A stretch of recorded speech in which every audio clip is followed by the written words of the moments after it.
When Richard and I got married, I thought I had found the perfect partner.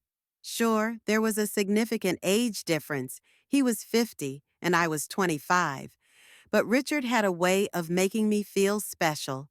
He was charming, successful, and treated me like a queen. Our life together seemed picture perfect, the kind you see in fairy tales or on the glossy covers of magazines. I admired his wisdom and stability. He admired my youthful energy and zest for life. We met at a charity gala where I was volunteering, and he was one of the benefactors. I was drawn to his confidence and the way he carried himself, as if he owned the world but had no need to flaunt it. Over time, our dates turned into a whirlwind romance, and soon enough, we were married. My friends raised eyebrows, whispering about our age gap, but I brushed them off. Love doesn't conform to societal expectations, I told myself. The first year of our marriage was blissful. We traveled, attended glamorous events, and spent quiet evenings at home. Richard's sprawling estate became my sanctuary. I loved the way sunlight poured into the living room through the massive bay windows, how the gardens seemed to bloom just for us, and how he always had a story to share about his younger days. I felt secure and cherished. But then Mathias arrived. Richard's son from his first marriage was 27, just 2 years older than me. He had been living abroad, pursuing his career in film production, and decided to spend the summer holidays with us. Richard was thrilled. He spoke about Mathias often, always with pride. "He's a fine young man," Richard would say. "You two will get along splendidly." I was eager to meet him, curious about the son of the man I adored. But when Mathias walked through the front door, something shifted inside me. He was tall and athletic, with piercing blue eyes that seemed to see straight through me. His smile was disarming, a mix of charm and mischief. I felt an unexpected flutter in my chest, one I quickly tried to suppress. This was Richard's son, my stepson. Anything beyond polite friendliness was out of the question. Yet, as the days turned into weeks, I found myself drawn to Mathias in ways I couldn't explain. He was witty and engaging, with an infectious energy that filled every room he entered. He had a way of making even mundane conversations feel exhilarating. At first, I chalked it up to admiration. After all, he was a reflection of Richard in his younger years, a younger, more vibrant version. But deep down, I knew it was more than that. Mathias spent most of his days exploring the estate or working on his film projects. He often asked for my opinion on his ideas, and our conversations grew longer and more personal. I found myself laughing at his jokes, lingering a little too long when he smiled at me, and catching my breath whenever our hands accidentally touched. I hated myself for these feelings. This was wrong, so terribly wrong. But no matter how hard I tried, I couldn't stop the growing attraction. One afternoon, as we sat by the pool discussing his latest script, he looked at me with an intensity that made my heart race. "You're different, Tracy," he said. "Not like the others." "What do you mean?" I asked, trying to keep my voice steady. "You're genuine, real. Most people just pretend, but you're honest." I wanted to laugh at the irony. Honest? If only he knew the turmoil raging inside me. I managed a weak smile and changed the subject, but the way he looked at me lingered in my mind long after the conversation ended. I began avoiding Mathias, throwing myself into household tasks and spending more time with Richard. But it was no use. Every time Mathias entered the room, my resolve crumbled. The way he spoke, the way he carried himself, the way he looked at me, it was as if he knew exactly what he was doing to me. Late one night, unable to sleep, I found myself in the kitchen. I was pouring a glass of water when Mathias walked in, shirtless and disheveled. "Can't sleep either?" he asked, his voice low and husky. "No," I replied, my voice barely above a whisper. The tension in the room was palpable. He stepped closer, and I could feel the heat radiating off him. My heart pounded in my chest as I fought the urge to close the distance between us. Tracy, he said softly, his eyes searching mine. I know this is wrong, but I can't stop thinking about you. His words were a mirror to my own thoughts, and in that moment, the fragile dam of my self-control broke. He leaned in, and I didn't pull away. Our lips met, and the world around us seemed to disappear. As soon as it happened, guilt crashed over me like a tidal wave. This can't happen again, I said, pulling away. This isn't right. Mathias nodded, but the look in his eyes told me it wouldn't be that simple. And deep down, I knew it wouldn't be. When I woke up the morning after that kiss, the guilt was unbearable.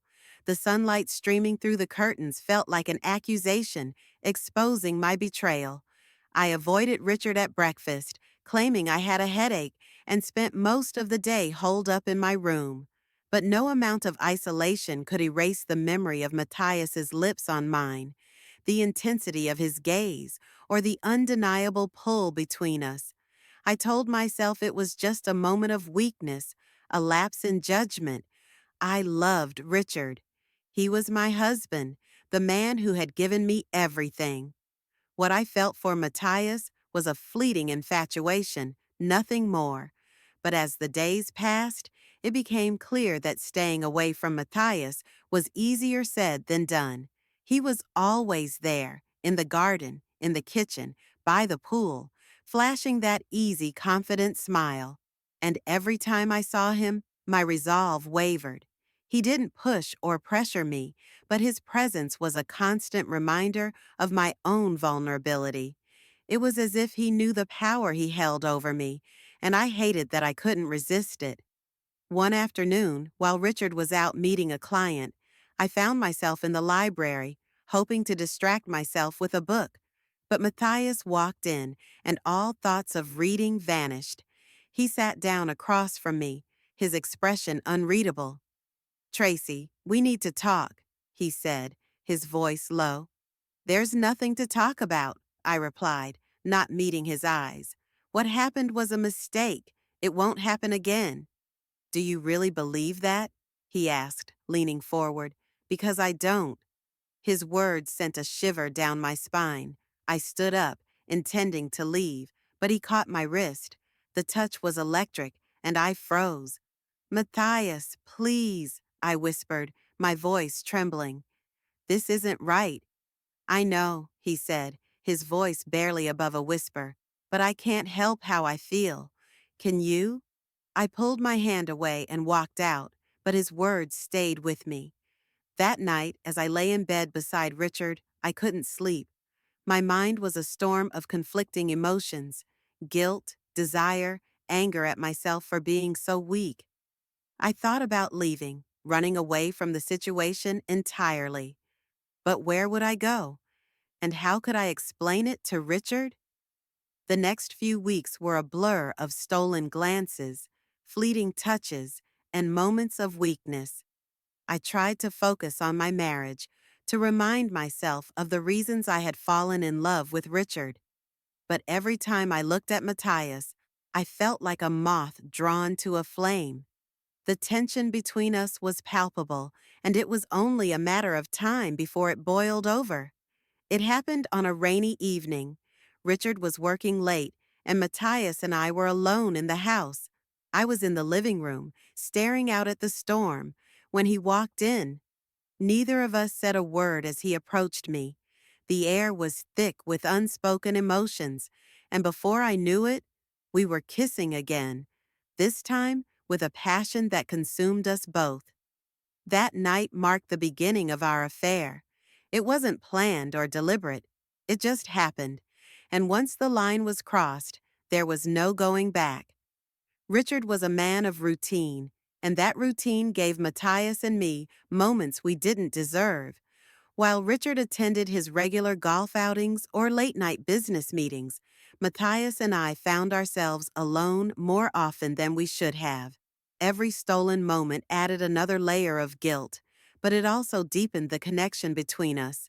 It was a dangerous cycle, one I knew couldn't last forever. Despite my best efforts to act normal, Richard began to notice subtle changes in my behavior.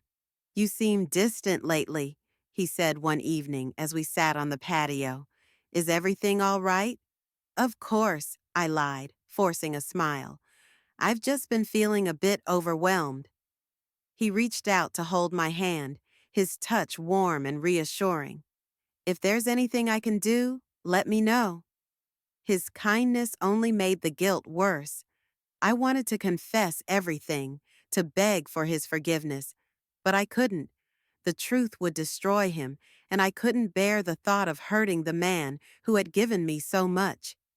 One evening, while Richard was out of town for a business trip, Matthias and I decided to have dinner together. We told ourselves it was innocent, just two people sharing a meal, but the candlelit ambiance and the intimacy of the moment said otherwise. As we sat across from each other, I realized how deeply I had fallen for him. "I can't keep doing this," I said, my voice barely above a whisper. "It's not fair to Richard." Matthias reached across the table, taking my hand in his. "I know, but what we have, it feels real, doesn't it?" "It does," I admitted, tears welling up in my eyes. "But it's wrong." Our conversation was cut short when we heard the sound of a car pulling into the driveway.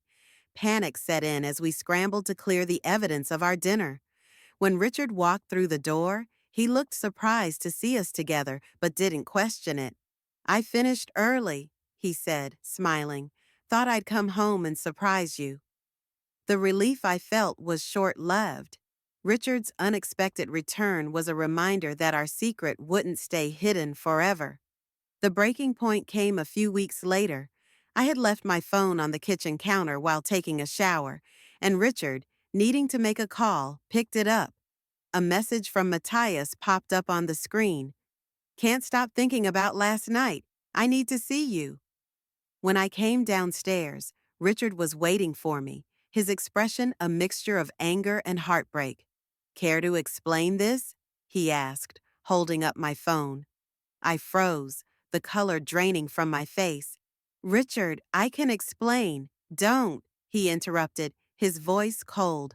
"I want the truth, all of it." The truth came out in a flood of tears and broken words. I confessed to everything, the kiss, the affair, the lies.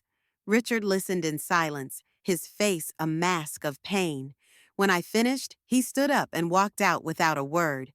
Matthias tried to speak to him, but Richard wouldn't hear it. "You're not my son anymore," he said, his voice trembling with rage. "I never want to see either of you again." After Richard filed for divorce, I moved into a small apartment on the other side of town. The life I had once known, the comfort, the security, the love, was gone. Matthias tried to stay in my life, but the weight of what we had done made it impossible. Every time I looked at him, I was reminded of the pain we had caused. Richard refused to speak to either of us. Friends and family took his side, and I couldn't blame them. I was the villain in their eyes, the woman who had betrayed a good man and torn a family apart. The isolation was suffocating, but it was nothing compared to the guilt that consumed me. I spent my days replaying the events in my mind, wishing I could go back and make different choices. I thought about the moments when I could have walked away, the times when I could have said no, but it was too late for regrets. The damage was done. One day, I received a letter from Richard. It was short and to the point. "I hope you find what you're looking for. I've moved on, and I suggest you do the same." His words cut deep, but they also gave me a sense of closure. He deserved happiness, and I had no right to stand in his way. As for Matthias, he eventually moved back abroad to continue his career. We parted on amicable terms, but there was no future for us. Our relationship had been built on lies and betrayal, and it couldn't withstand the weight of our actions. Years later, I still think about Richard. I wonder if he's happy, if he's found someone who truly deserves him. I think about the life we could have had, the memories we could have made. But most of all, I think about the choices that led me here.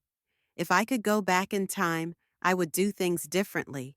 I would cherish the love Richard gave me, resist the temptations that tore us apart, and fight for the life we had built together. But life doesn't give you do-overs. All you can do is live with the consequences of your actions and hope to find peace.